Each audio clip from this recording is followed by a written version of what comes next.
I've decided to make a video which might stir some controversy.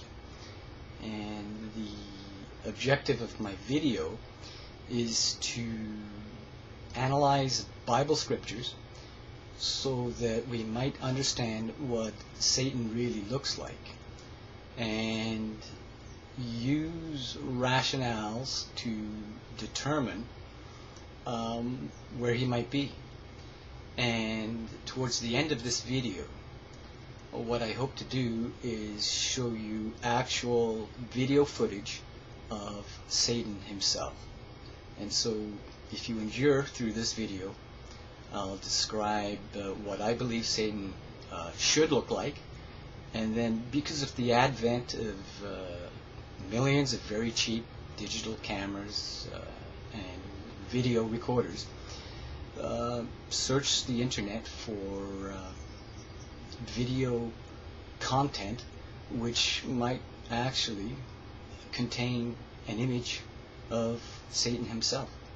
So you'll have to endure through all the video segments in order to reach that point, and hopefully you'll carefully contemplate the rationales that I'm going to use. I hope it does stir some controversy. I'm sure there'll be lots of skeptics, but there's also other people who are willing to put their faith in the Bible and agree that what it says is likely very true. First of all, I'm going to examine scriptures to look at all the verses that gives us an opportunity to understand what Satan might look like. Then I'm going to build a very simplified graphical image of what his appearance should look like. And after that, I'll show actual video footage which you can compare.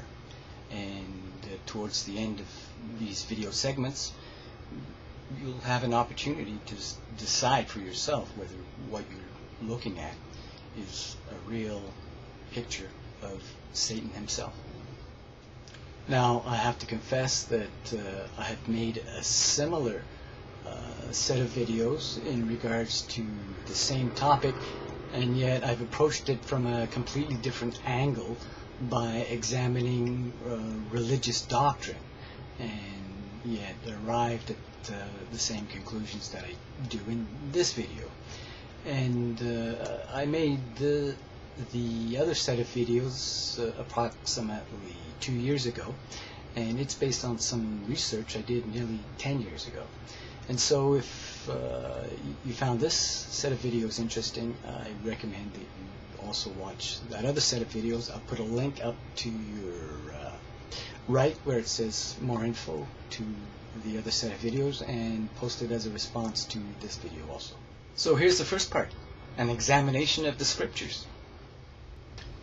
Okay, I'm going to look up a scripture which describes, or which many academics and students believe describes the way Satan was created. It's in Ezekiel chapter 28, and the verses are around 13 to 18.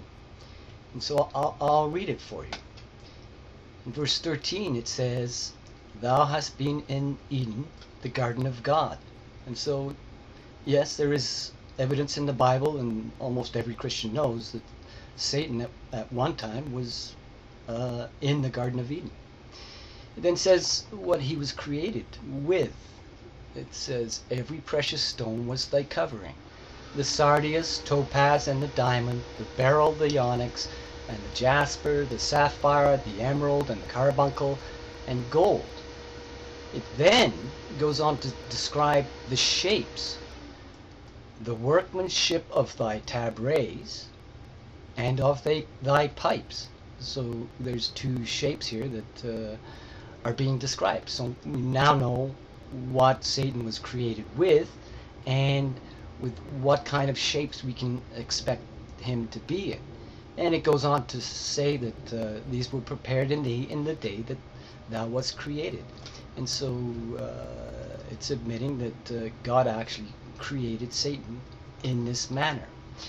Then the scripture then goes on to describe him. Thou art the anointed cherub. So he's an angel, and I have set thee so. thou wast upon the holy mountain of God, and so he was in a good relationship with God. And thou hast walked up and down in the midst of the stones of fire.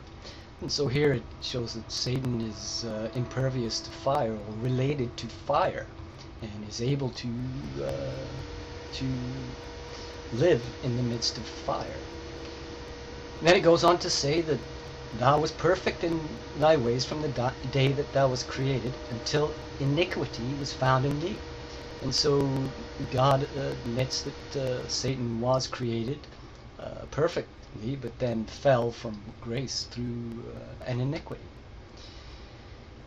And it then shows that I will cast thee as profane out of the mountain of God. So here it's similar to a scripture in Revelation where it talks about Satan being cast out of heaven. And it says, I will destroy thee, O cherub, from the midst of the stones of fire.